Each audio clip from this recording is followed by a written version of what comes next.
Hold on. Prime Minister, I promise we'll have you on as soon as we can. It's the Prime Minister. He's angry with me. Yeah. It's because I said I thought Nick Clegg was hunkier. That's what I think.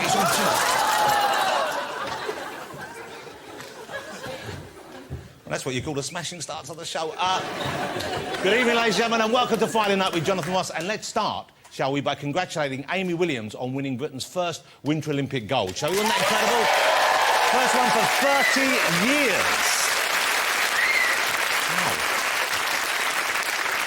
She's won the skeleton bob. Isn't it weird? You know, I don't really know about those sports until the Olympics come, and then suddenly I feel like I'm an expert on curling, on the skeleton bob, on the luge, on the other bob. All that. Up until a week ago, I thought skeleton bob was on The Simpsons. Now I think I know everything about it. Normally we're rubbish at the Winter Games, presumably because, being British, we arrive, they get settled in the hotel, they look out the window, it's snowing, they think it's been called off. Back to bed. Oh, well done, Amy. Although she needs to be careful because the skeleton bob is a slippery slope. It really is. Shall we see who's in my green room tonight, ladies and gentlemen? Why don't we? My first guest is the Maharaja of musicals, the Shah of show tunes, the Wazir of the West End, the Lord Lieutenant of lyricism, the potentate of the piano. Lord Andrew Lloyd Webber. There he is. Good to see you, sir. Now, Andrew, I'm delighted to say he's about to launch a new musical in the West End. It's called Love Never Dies, and it's basically the long-awaited Phantom 2. Sort of Phantom with a vengeance. Phantom harder. Phantom, the squeakquel. Is it going to be a success? Does John Barrowman like Judy Garland? I think it's a dead cert. And later, Andrew will be giving us a sneak preview of one of the spectacular songs from the show. That's Lord Andrew Lloyd Webber on the show this evening. Lovely to see you again, sir. Thank you so much. Great to have him back. My next guest is one of the most visionary and unique directors working in mainstream cinema today. His work includes Batman, Edward Scissorhands, Charlie and the Chocolate Factory. He is the wonderful Tim Burton. There he is. Hey, Tim, how's it going? Looking swift. I love Tim Burton. I'm excited because Tim's latest movie is a gritty docudrama highlighting the decline of the boiler-making industry in mid-70s Hartlepool.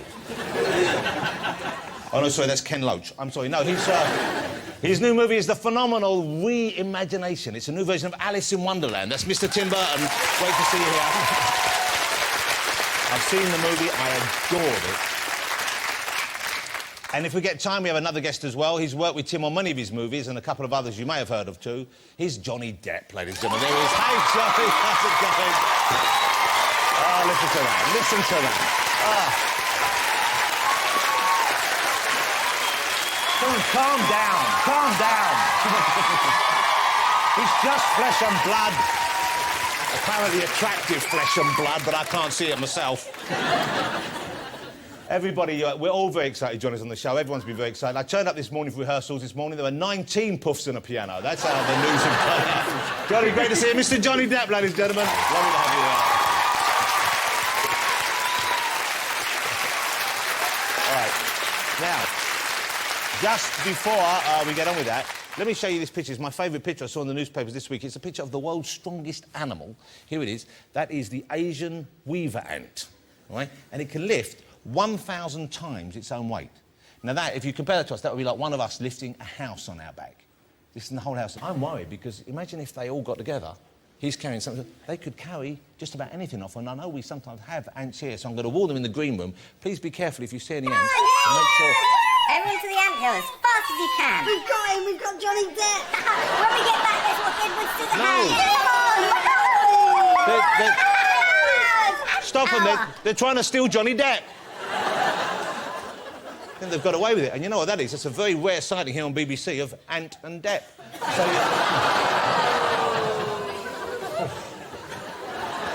shall we get my first guest out, ladies and gentlemen? I think we should. He is a genius of musical theatre. The fellas are going to sing him on, so it's probably less of an introduction, perhaps more of an audition. Will you please welcome Lord Andrew Lloyd Webber? May his lordship take a seat. Very, very lovely and nice to see you again. Thank you very much. Thank you for joining us. It's exciting when you're on the show, and especially exciting when I hear that kind of music coming on, and knowing, as I do, that imminent is the new Phantom of the Opera musical. I guess, do you call it a sequel, or do you kind of approach it as a standalone thing? I don't know. I think it's got to be a standalone show. It's called Love Never Dies, and it's the story of the Phantom and Christine 10 years later. And it's taken you 25 years. Was it 20 years or 25 years? It's got about 20 anyway. Because I didn't really find a story I liked very much. And about 3 years ago, Ben Elton, of all people, said, look, I think I've got a way through this, and I found it. Wow. So Ben came to you with the new Phantom story. He kind of unlocked it for me, yeah. Did you have the tunes in your head already? Do you have an idea of what I had one from some time ago, but no, all the other ones were new. And in fact, I don't quote anything from the old show hardly at all. I don't quote any of the main songs. So you don't use, when you say quote, you mean you don't use the same kind of musical refrains and flourishes? No, I don't use well, I hope there are some musical refrains and flourishes, but no, it's a deliberate decision that I didn't want to use any of the old tunes, you know, from the old show, if I could possibly help it. So it's all new? Yeah. Which is what we have a right to expect, because tickets will be, what, 15 quid, 20 quid? So I think we... You know, more than that. How much pressure... How much pressure do you feel under, though, knowing that the expectation is so high? Because it's one of, if not indeed the most successful production of musical theatre of all time, I believe. Yeah, it's a slightly weird one in a way, because I recorded the whole show last year, so by September of last year I knew exactly where I was going with it. And now it's just a question of whether the production, and we're in that thing called previews at the moment, which means that, of course, the actors are all standing around waiting for the scenery to hit them. And it's all sort of, you know, everybody's very, very tense. You know, we haven't yet had a chance to really get at the music and really make it all work. But kind of come the end of the week, I'll know. I have a sort of second sense sometimes about how these things are working, and I do know that there are big chunks of it that really seem to be landing very effectively, so you never know. Do you get nervy, though? I mean, you said that the rest of the crew, are you someone who kind of, because or do you feel confident that if there are small problems, you can fix them quite easily? Well, of course one gets nervous, of course one can, because you can't control certain things. Like our leading lady got, you know, a virus last weekend, so we missed like 3 technical rehearsals. We missed the first preview because we couldn't make it because we didn't have her, and it's one of those things you can't control, that sort of thing. But what you can be fairly sure of is that if the work itself is going to be okay, then eventually it'll all work out. Okay. Is there any truth to the rumour I've heard that you're writing a musical about and to star Jedward? Is that Jedward? Yeah.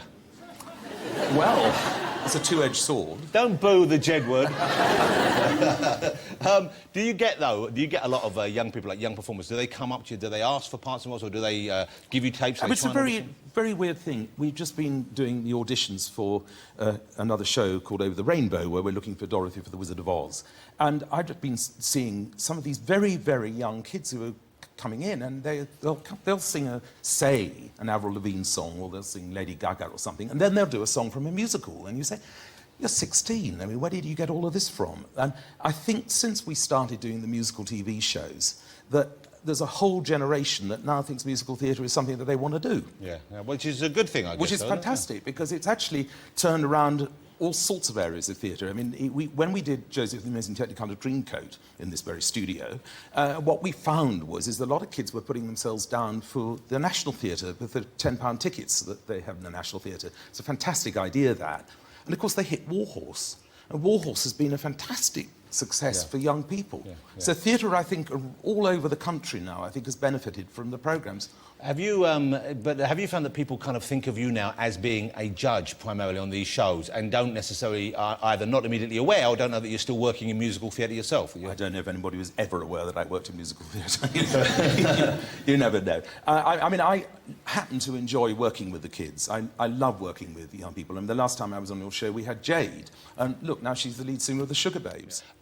You know the ones that have been big hits for you over the years, of course, and you don't even know, but with Starlight Express, Cats, all these. You're going back to Phantom. Would you consider a sequel to any of the other musicals that you've done in the past? No. I mean, I think the story of the Phantom and Christine, I think it happens that what Ben Elton unlocked, and I think the script of the new one is very, very good. I think it's a fantastic story. I wouldn't have been interested in it remotely if I didn't think that it was a standalone good story. And I don't think you have to have been to the old show to have seen the new one. In fact, in many ways, I'm more interested in what people who haven't seen the old show think of the new one than those who have. There can't be that many out there who are going to go, who rush to see it, who haven't seen it. You would be surprised. Well, you know, I'm disappointed because I had some ideas I wanted to run past you. Because cats, I thought, could do with being... And you know I wasn't a big fan of cats. No, I know. Well, you know these dogs everywhere. Yeah, well, I love dogs. This is what I thought. Have a look. See this idea. Does that grab you at all, Andy? What have we got here?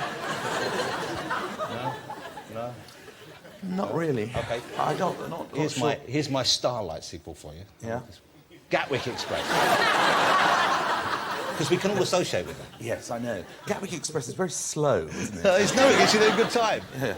Are you excited about this? Because, you know, it's quite a remarkable change in your life in the last few years, suddenly becoming as public a figure as you are. People who like musicals knew who you were and you were cropped up on shows occasionally, but suddenly there you are, when you're doing the TV shows, you're there every Saturday night, and people know who you are, they know what you do now. It's kind of a big change for you, I would have thought. Do you enjoy that now? Yeah, but I do like it because I like working with the young people. I love bringing the best out of performers, and really the fun of it is what you almost don't see on television. It's when you can actually say to something, come on, sing that song slightly differently and let's see what happens. And you find kids come alive. There was a fantastic moment which I was really pleased with last summer when all 5 of the finalists of the I'd Do Anything programme were in Leeds in the West End. Yeah. And that was great because, I mean, you suddenly think, well, it can't just be that probably wouldn't have happened without those shows. It's not, you know... Well, I don't know. There's one kid who comes from Belfast who is in my new show. I'd never have seen her. Yeah. I'd never have seen her in a million years. Yeah. So it's opened up so many opportunities for so many people. I think so, and I think it really does introduce people to theatre who maybe never would have thought of anyone going near any. I mean, so it's not just me or the programme on their own. It is lots of other things happened at the same time.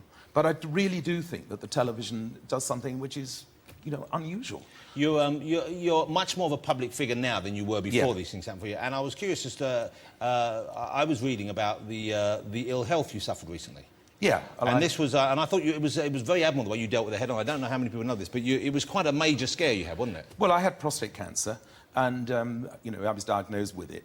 Luckily for me, I just finished recording Love Never Dies, and unusually for me, I had a couple of months, and they said to me, look, I think we ought to deal with this, you know, and I thought to myself, let's just get rid of it. I was very, very lucky because I thought originally I had an infection, and in fact I had, but if they'd found the infection, I don't think they would have found the cancer. So that would have been a much bigger And it problem. would have been a much bigger deal, but luckily, I mean, touch this, I mean, I'm in the clear, and I can't see why people are so frightened about talking about it. Because am I right in thinking that those around you thought maybe you should keep it quiet? That you Yeah, I mean, all the sort of PR lots said, you know, say you've got flu or an E. coli infection or something, this, that, and the other. I said, no, I haven't. I got cancer. And you might as well say it because it is the most common cancer to affect men in the world. I think the statistics about it are really quite frightening in a way, about the number of people who potentially have it. But it is one of the few cancers that you can absolutely nip in the bud. Yeah.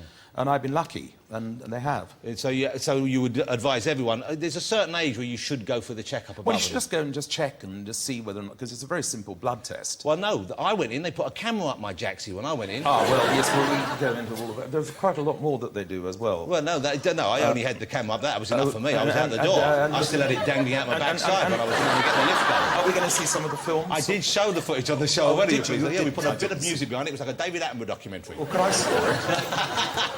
That's a great musical for you. My insides. Who was it who rallied around you? This is a scare you have, and it's obviously a major. You know, anyone who goes through that, it's a shock, I'm sure, and it's a worrying thing. It's a frightening thing. When you were getting through it, who was there for you? Who came to see you? What were the kind of... Well, actually, I have to say, I mean, it was, apart from my wife, Madeline, but, I mean, the whole gang rallied round, you know, I mean, particularly Tim Rice, funnily enough. I mean, not funnily enough, he was absolutely fantastic, and Cameron McIntosh, and my first wife, Sarah. We had one quite funny incident where my first wife, Sarah, who hadn't seen Tim for years, but of course went back with Tim way before Jesus Christ Superstar. I mean, we're talking, you know, years, sort of late 60s. And so she's in the hospital, and of course I might as well not have been there, because they just immediately started old times, you know, and what was this, and blah, blah, blah, blah, blah, blah, blah, blah, and the phone goes.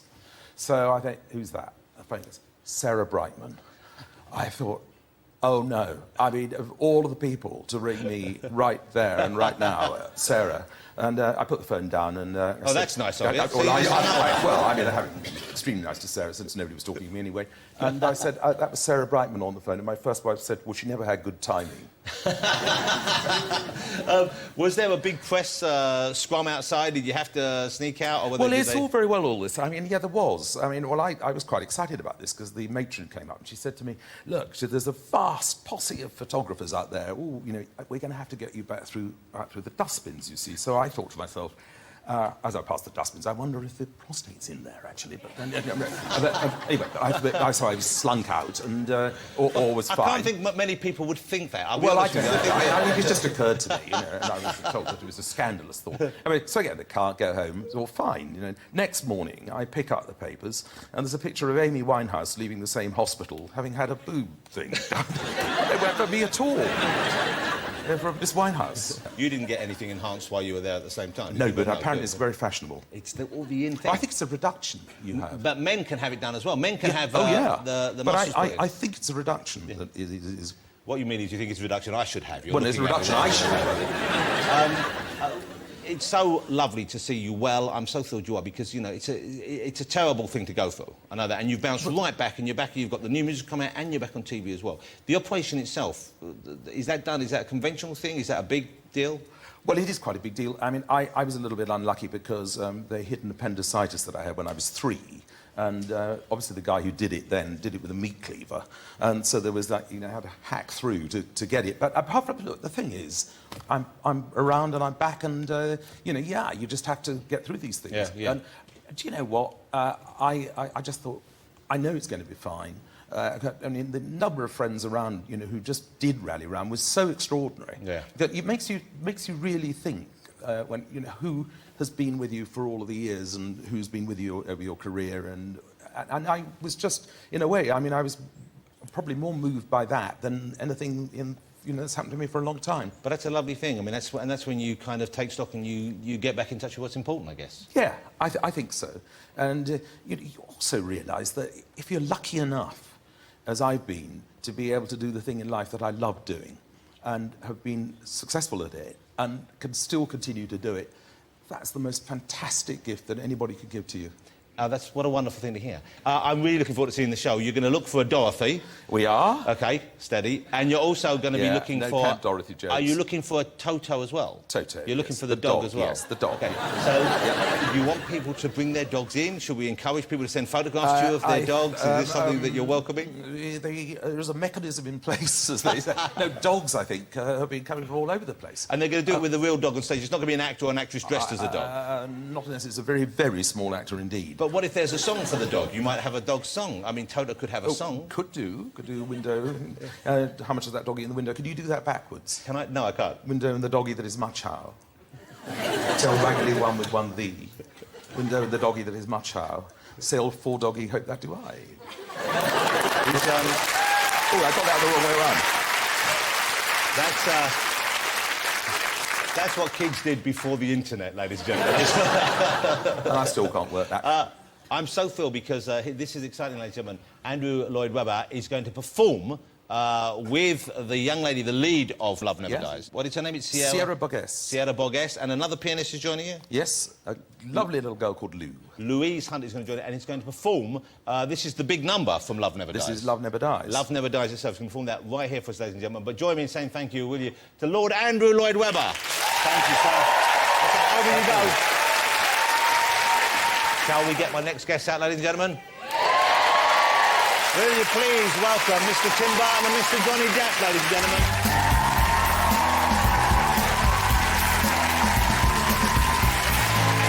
Here we go. Great to have you both here. Thank you so much for joining us. You know...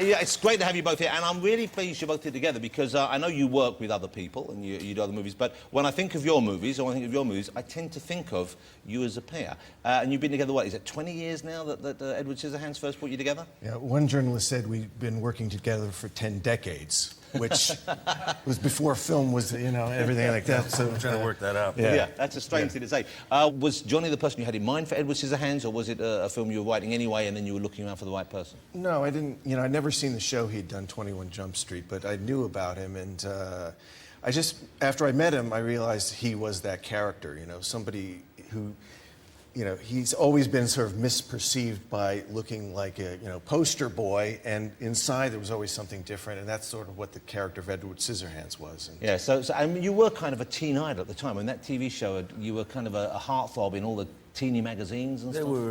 They were working hard to process some kind of a character to shove down people's throats, and I was misrepresented, really. I mean, you know, 'cause as far as I was concerned, I was just an actor doing a job.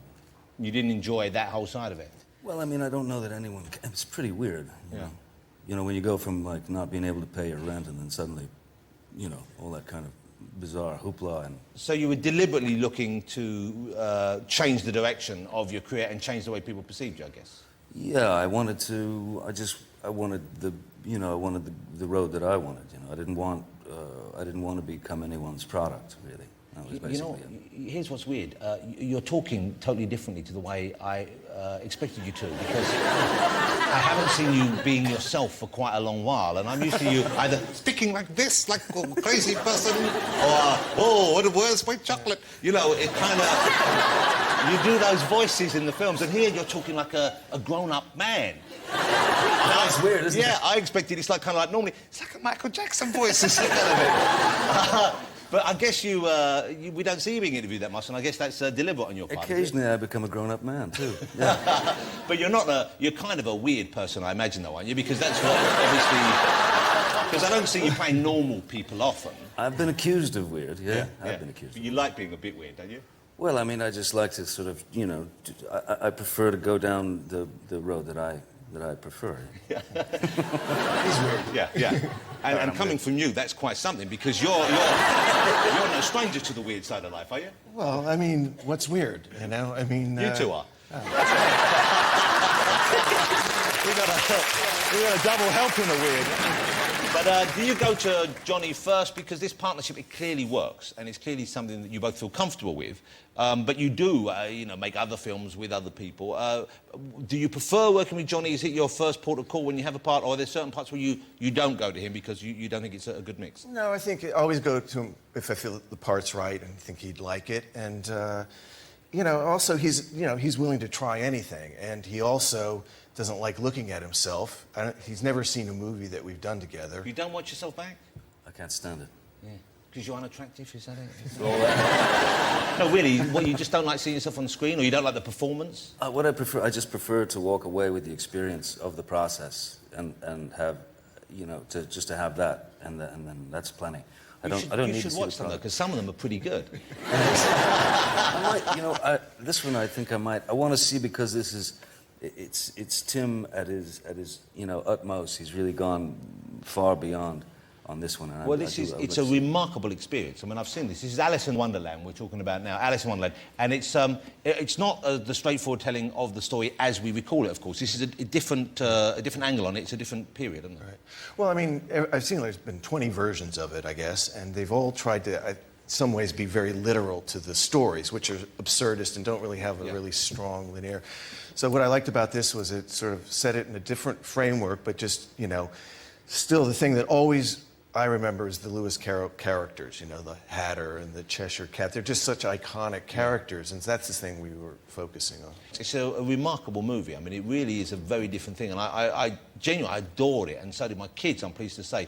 But it's really quite way out there. I mean, it isn't a kind of straightforward fairy story. It isn't like the cartoon Alice from years ago. Well, I mean, people, they go like, well, it's darker or something, and then you had to go, this was written, what, 18, whatever, and it's like, well, you know, there's something that says, drink me, eat me, you know, that you don't know what it is. It's completely politically incorrect in a certain way that the story, you know, and this was, you know, as we said, if this story were written now, it would be kind of mind-blowing today. And, you know, it's been such an inspiration for musicians, artists, and so it's just, you know, it's in the subconscious of everybody in some way. And you play the Mad Hatter as if he is somewhat mad.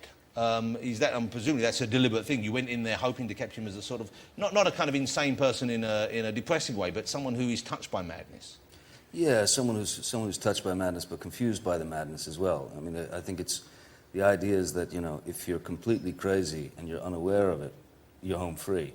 If you're completely crazy and you are aware of it, there's got to be some bit of trauma there. There's got to be some bit of damage there. You got to be, you know. So that what we were trying to do is kind of turn him into this, you know, like a human mood ring in a way. You know, that he goes from, you know, severe sort of depression to great levity and then, you know, intense rage. Kind of like people, sometimes bipolar people swing from one extreme to another. That sort of thing, yeah. I think it's one of your, if not your best performance ever. Wow. I think it's incredible. Wow, thank you very much. You must be thrilled with the way it's turned out now. Well, it's, you know, I just finished it, so, you know, it's like they have to take it from your cold, dead hand, you know. Yeah. But you must have, you've kind of literally just finished it. I mean, it's only the last week or two, Yeah, isn't it? yeah. My hands still smell like chemicals. Yeah. It's got nothing to do with the movie, that's just... how have you seen each other change over this 20-year period? I mean, you've both been through similar experiences in a way. You've both gone through, you were both kind of successful, but you enjoyed bigger success as a result of your time together and as other movies. You've both settled down, you've become family men. So you've been on similar journeys, but have you seen changes in each other that you didn't expect to see? Tim has to fight less for me now to get me into the movie. Yeah, 'Cause he after used to- Charlie, that he was used the to have first to time fight, the you know. studio said, hey, what about, you know, Johnny, this yeah. guy, you know? But that's weird, because people now, they think of you as a huge star. But of course, for years, you weren't. You were in these weird, oddball movies, and they weren't necessarily a big opening. I think the definition was box office poison, was what they used to call me. But it's so weird to think back now. And I guess it was Pirates of the Caribbean that turned that around? I think that had something to do with it, yeah. OK. How did they deal with your performance? Because, once again, this is something after the event, you say, sure, that's going to work. But at the time, I bet when you first walked out, oh, where, what you doing all that? What's you doing? That's not a bad impersonation, I think. But they must have questioned that, I'm sure. They were most definitely upset, yeah.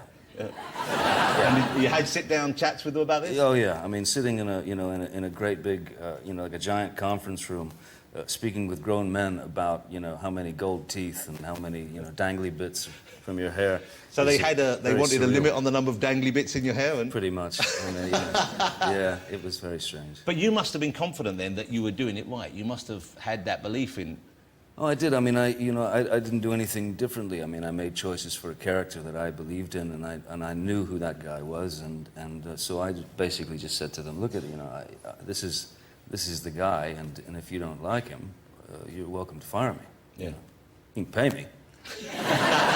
But, So it's kind of a win-win situation for you, really, much, at that you know. stage. But they, you know, phenomenal success. I mean, all three of them. And there's the fourth on the way. Is that confirmed now? There is, yeah. There's a fourth on the way, and we're you know, getting through the script and coming up with some. That's really exciting, fun isn't it? stuff. Yeah, it is. And this will be the same director. Is it Gore Verbinski? This is a different director this time. It's Rob Marshall, who just did 9 and has done Chicago, and he's a very, very, very interesting guy. So you didn't want to... It's going to be a musical then, huh? He's Yeah, we'll do some musical hits. well, you've done the musical, of course, Sweeney Todd. And who would have thought we'd seen you sing? Because when you were in a band years ago, you just played, was it guitar or bass? You played Guitar, yeah. So you weren't a singer on stage? Never. But you did a good Sweeney Todd. Did you see Johnny and Sweeney Todd, ladies and gentlemen? He carried a tune. He was channeling Bowie for part of that movie, I think. Did you like doing the singing as part of the film experience? No. No, I didn't. It made me incredibly uncomfortable. Because, you know, to step up in front of a microphone, you know, for the first time in your life at the age of 40 or whatever, it was like pretty obtuse. And now, in the new film, of course, Tim's encouraged you to dance on screen as well. Yes. Yeah, and it's quite some dance. Is that, presumably some of that is computer-generated, the dance? No, the futter whacking. Yeah. No, That's the name of the dance, by the way, ladies and gentlemen. Just to know, but you've got to be... When it first occurred, I thought, what's that going to be? When you say he's going to fudder whack at the end, I thought, this is going to be good. Can I watch this with the kids? What's going to happen? And it's... but it's quite something. Yeah, I'm not allowed to do... The doctor's given me a month to not... I have to stay away from my fudder whack. You coward. Oh, the knee, you know. Oh, it's the knee, Johnny. That's why. You can't dance because of the knee. Yeah. Yeah. Tim might be able to show you a little bit, huh? I can't make my head spin around. Keith Richards, of course, appeared in the last of the Caribbean movies with Yep. you. And you're huge and marvellous. I know you're making a film about him, aren't you? We're doing... It's a thing that we've talked about for a number of years now, that we finally had a moment, the two of us, to get together and do like a first installment, if you will. And so basically all it is exactly what Keith and I have been doing over the years, is sitting around in hotel rooms talking, gabbing, having a drink, and we've documented it. So it's something we're doing together, and we did five days, and it went extremely well. He was just incredible. Are there times still, though, even though, I mean, obviously you're comfortable where you are and who you are, but there are times when you're sitting, I'm sitting opposite Keith Richards. Do you still have that feeling? Oh, it happens all the time, yeah. Yeah, when he starts, bringing up things about, the early days of the Stones and, being whisked out of hotels through laundry chutes and things like that. You just there must be some chunks of that period that he can't remember with absolute clarity, though, I imagine. I gotta say, he's got a pretty good memory for what he did. He's got a pretty great memory. I'm sure, like many people, when I saw the first Pirates of the Caribbean and realised that you were partly kind of like doing a Keith, the idea that you might be on screen together was an exciting one. Then when it finally came to be, what a great moment. Let me ask you about presumably you like the Pirates movie as well. Do you, as a director, when you see other people's work there, do you sit there thinking, that's great, but I would have done this, I would have done that? No, because I know what's involved in making a film. So, no, I don't. I just worry about what I'm doing. And, it was great that, because his success on that made it easier for me to work with him again. I didn't have to, Yeah. But I'm amazed because, I mean, it's a remarkable process, and obviously when there's big money involved, which there is, for people to trust people like you to make something as strange as the films you tend to choose, that's a big risk by then. And yet you guys don't seem that flustered about it. You seem like, I'm going to do this. You have that confidence in your own vision or your own ideas. Was that always the case, Tim? Yeah, I mean, it's confidence or stupidity or just ignorance or whatever, but it's just kind of the desire to make what we wanted. And I've been lucky from the very beginning to, from Scissorhands, even though they didn't really want to do it, but, after Batman, I got the chance to kind of just do a low-budget kind of thing. So I've had the chance to, do the things I've wanted to do. You're both very successful men working in an industry which is primarily an American industry. So, and yet you both choose to live elsewhere. You live over here, more or less full-time, as far as I know. And you live mainly in France, is that right, Johnny? Yeah, in France, but also just, it's a pretty transient existence. Why is your main base in France then? Why did you choose France and not England? What France has done for me, really, is like, at least living in Europe has given me the opportunity for real simplicity as far as, raising a family, being a dad. When we go down to our place in the south, there's no discussion, there's no movie talk, there's no nothing. It's just, literally simple and free. I guess in Los Angeles, it's so much a kind of the industry dominates the whole town that even schools and even restaurants, when you go out, it's always there. Everywhere you go. I mean, everywhere you go. And you like a glass of wine occasionally, don't you, Johnny? I don't mind it. Okay. I don't mind it. And you have your own vineyard, is that right? I don't. You don't? The French won't allow it. I thought you had a vineyard. They don't want me to have a vineyard. Okay, and this is because you wouldn't be able to grow it? They just want you to keep drinking their stuff? I'd probably never leave. Yeah. Do you guys hang out together or see each other much when you're not working together? I mean, we've talked about your home life. You're here in the UK now. You're living with Helen, as you said, Helen Bonham Carter, and you have 2 children. Yes. Beautiful children.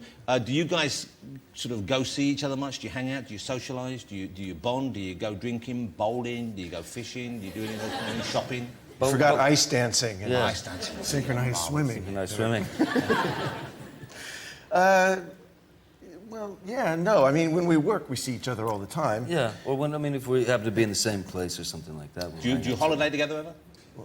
I don't even holiday with my own family, so I would certainly be in trouble if I holidayed with him. But it's just a phone call away, Tim. Just phone them up and say, hey, we're thinking of going to Centre Park or somewhere. What are you doing? Sorry, holiday kids, I'm off to the Bahamas with Johnny. No, I'm not saying you should go alone with him and his family and leave yours at home. I'm saying both groups of family book, you'd probably get a better rate and go and stay somewhere you can. But I imagine it would be kind of like, not like working, but it would be a continuation of work. If you were away together, you would find yourself talking about those kind of things. Well, we'd probably develop like strange things like, like Martin Landau's Hot Tub. Oh, yeah. Things like that. TV shows. We've dreamed up TV shows. Yeah. Okay, Martin Landau, of course, worked with you both in the Ed Wood movie. Yeah. What was the idea for the Hot Dog TV show? Just have a talk show. You might want to do it, but in a hot tub. Wherever the guest comes in. Guest comes in the hot tub. Naked in the hot tub. Yeah. Well, I'm up for it.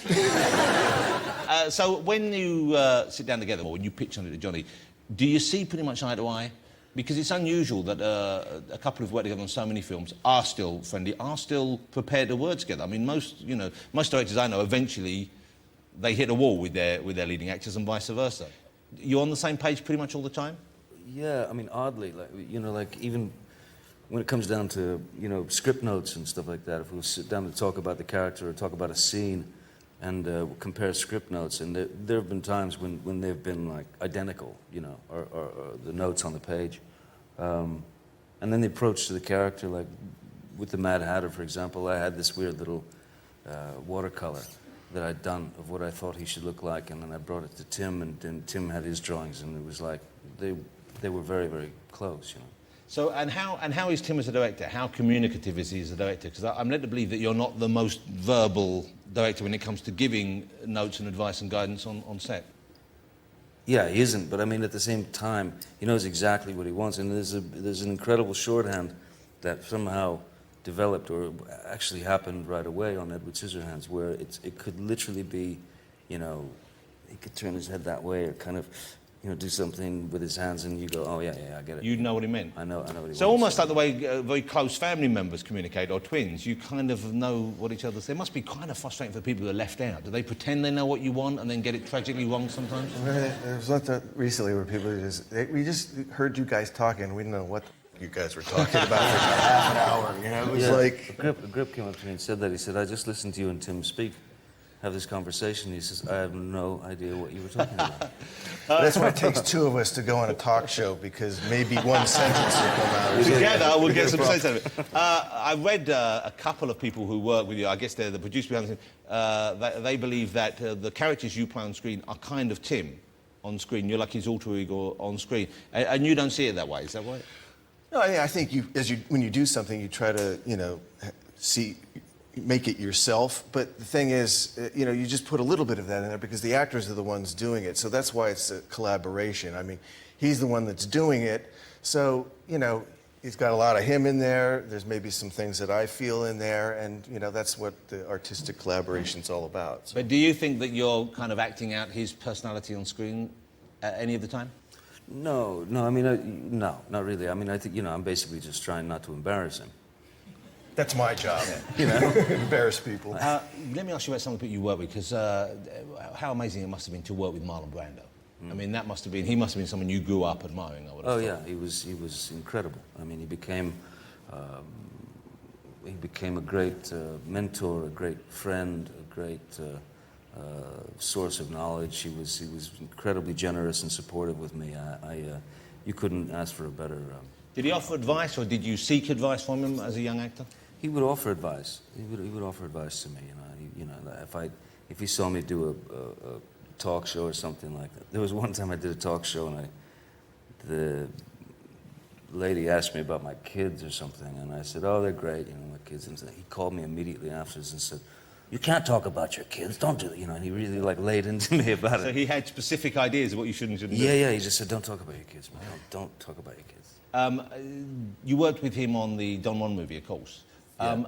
When you get to work with someone like that, are you still someone who sort of seeks them out as a friend almost? I mean, do you want to sort of like hang out with them? Do you want to be, are you impressed in a sort of fan way? Or is it just business already, you kind of overcome all that?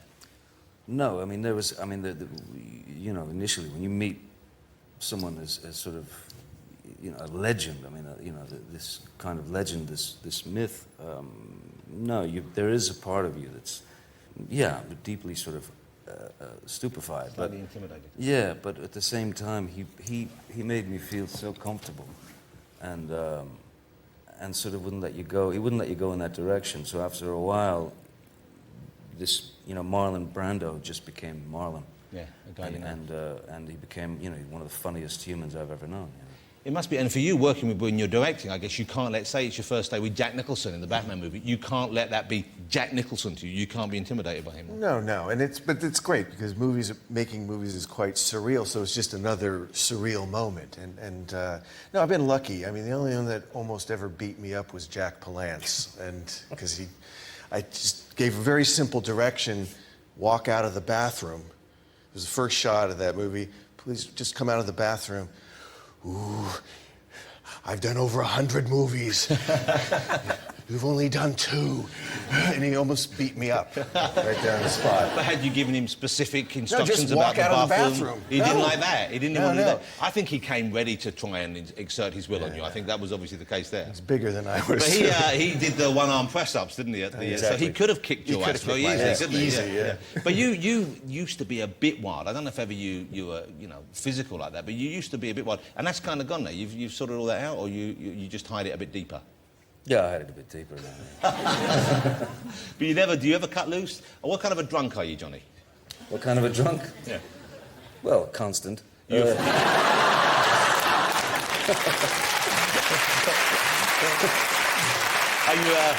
you a friendly kind of guy, drunk, or do you get a little bit confused, or you sleep? What do you do when No, you... it doesn't confuse me. No, it makes me happy.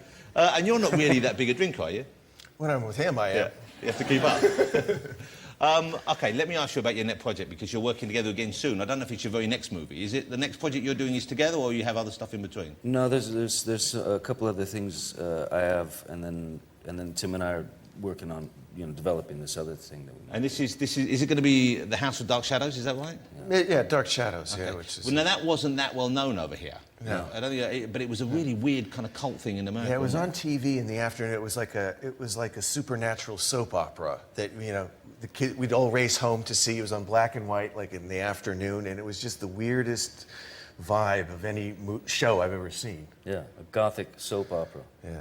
And so it was kind of like domestic and romantic entanglements, and then there was a vampire involved as well. Is that right? Yeah, but there were some of the worst camera moves that you've ever seen in your whole life. I mean, and strangely, a lot of flies landing on actors' faces and then still just trying to act through it. It was amazing. But are you going to try and do that? Are you going to try and We're make gonna it look... Yeah, we're going to fill the room with flies and then make the actors not pretend that they're there. Do you ever, if you go to Johnny with an idea, has he ever said no to you for anything? Has there ever been a time when you've wanted him to do something? I mean, we know you've had him photo whacking now, and you made him, well, obviously he had to sing for Sweeney Todd, but have there been things that you haven't been comfortable doing, or are you kind of open to any challenge? I just always, I always fear that he's going to come up with something that just makes me so uncomfortable, like mostly like some kind of dance thing, But you wouldn't accept a role if it was a kind of a straightforward leading man role, would you?